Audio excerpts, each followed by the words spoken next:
Hey guys, welcome back with me again in this channel. On today's tutorial, I'm going to show you how you can build a timeline Gantt chart in Google Sheets. So, if you want to create a Gantt chart for your project timeline, you can easily do it on the Google Sheets using a template.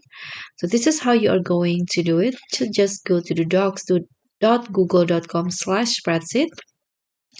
And now after you open it, you can just go to the template gallery, scroll down until you find the project section, project management, and you'll easily spot the Gantt chart. So this one is a template by Smartsheets. You can just click on it to open the Gantt chart template. Okay, so here is the Gantt chart.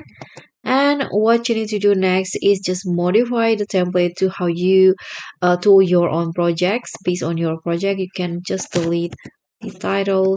Here you can add the projects title of your projects. For example, I'm going to just go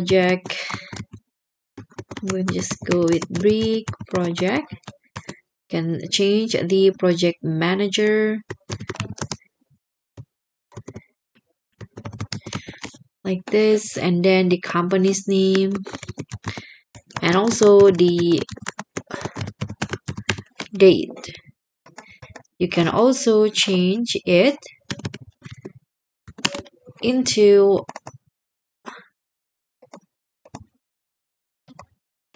you can change the item. For example, you don't need a certain item, you can just block it and right click and tap on delete row.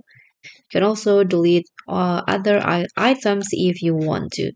Don't forget to also change the start date and due date, because this is a this just only a template. You need to modify it based on your own project. So that's all for me. Thank you so much. Like, comment, and subscribe. Also, click on the thanks. Bye.